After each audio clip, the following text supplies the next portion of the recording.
Assalamualaikum warahmatullahi wabarakatuh. Selamat bertemu kembali anak-anak kelas 9. Selamat pagi.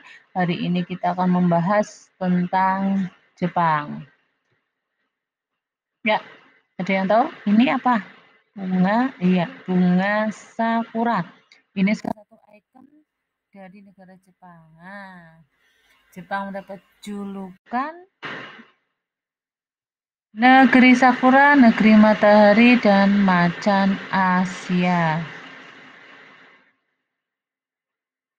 Nah, perhatikan peta Jepang berikut ini, anak-anak. Ya, kalau kita lihat bentuknya di sini, maka daratan Jepang terdiri atas beberapa daratan yang disebut dengan pulau ya, berbentuk kepulauan. Pulau-pulau besar ya. Di sini ada 4 pulau ya. Apa saja pulaunya? Ini ya, Pulau Hokkaido, Honshu ya. Kemudian Shikoku dan Kyushu.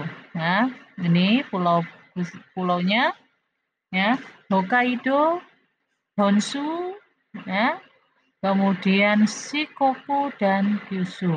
Nah, kalau kalian disuruh menunjukkan posisi Jepang, maka Jepang terdiri di sebelah mana ya Jepang itu?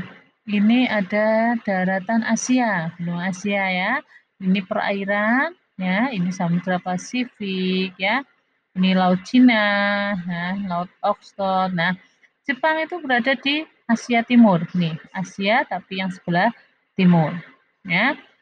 Dan barat laut dari apa? Samudra Pasifik. Batasnya sebelah utara Laut Okhotsk, sebelah selatan Laut Cina Timur, sebelah timur adalah Samudra Pasifik, dan sebelah barat adalah ini daratan Korea dan Rusia.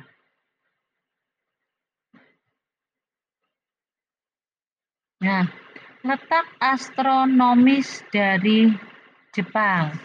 Ya, Jepang itu letak astronomisnya 30 ya, 30 derajat ya, lintang utara sampai 47 ya, 47 derajat ya, lintang utara juga.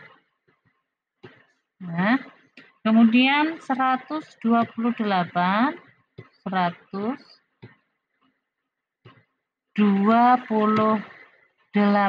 ya, bujur timur ya, sampai 146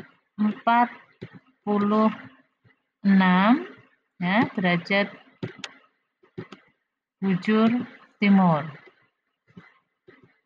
Ya, berdasarkan astronomisnya ini, maka kita akan tahu bahwa Jepang itu memiliki ya, daerah atau wilayah berada di belahan bumi utara dan belahan bumi timur. Nah, ini berkaitan nanti dengan ya, tadi pulau sudah.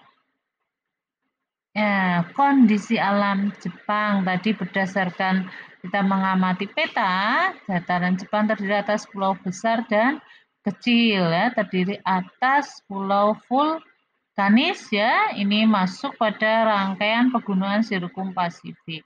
Jepang wilayahnya berupa pegunungan dan lereng ya, terdapat banyak air panas ya, gunungnya itu banyak yang masih aktif sekitar 192. Nah, ini menjadikan wilayah Jepang itu mengalami gempa bumi. Nah, itu untuk wilayah Jepang. Kemudian yang berikutnya,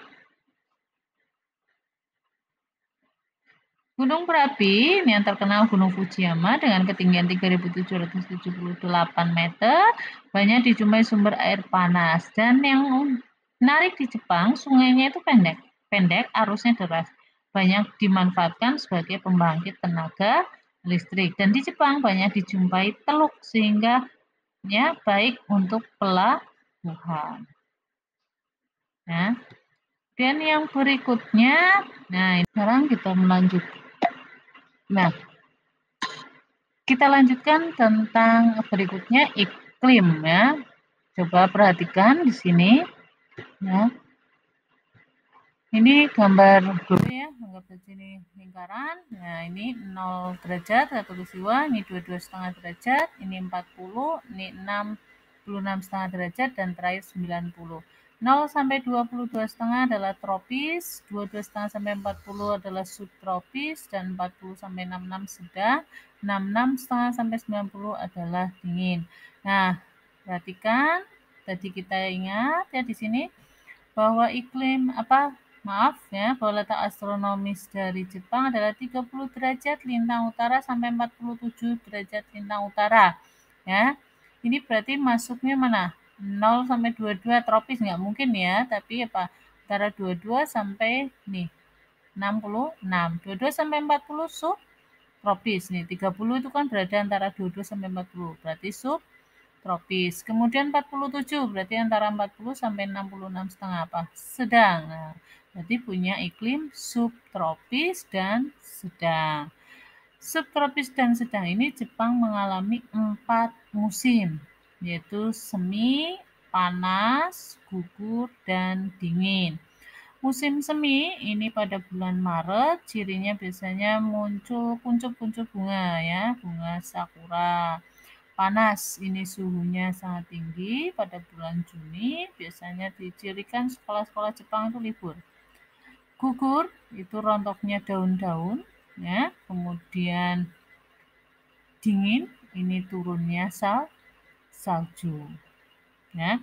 Ini iklim yang ada di Jepang. Jadi iklim itu bisa kita amati melalui apa? Ini. Ya, letak lintangnya ya. Ini pembagian iklim berdasarkan letak lintang, tropis, subtropis, sedang maupun dingin. Nah, sedikit ini informasi ya untuk kalian tentang budaya Jepang ya. Karena kalau kita bicara Jepang, ada budaya Jepang yang selalu ya dijaga turun-temurun, yaitu misalnya upacara minum teh, merangkai bunga ya, dan masih banyak yang lainnya. Nah, agama di Jepang ini juga agama ya Shintoisme. Ya, ini di Jepang itu mengenalnya adalah agama Shintoisme, yaitu perpaduan antara penyembahan dewa matahari dengan arwah nenek moyang.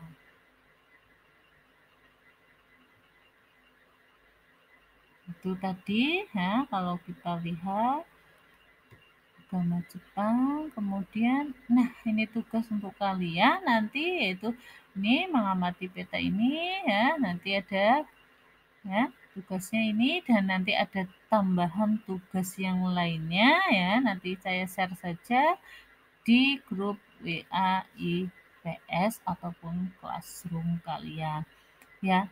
Sampai di sini dulu akhirul kata ya, saya bilang sayonara, sampai bertemu kembali ya. Terima kasih ya, bertemu kembali pada pertemuan berikutnya. Tetap semangat ya, tetap hidup sehat, dan tetap belajar, belajar, dan belajar.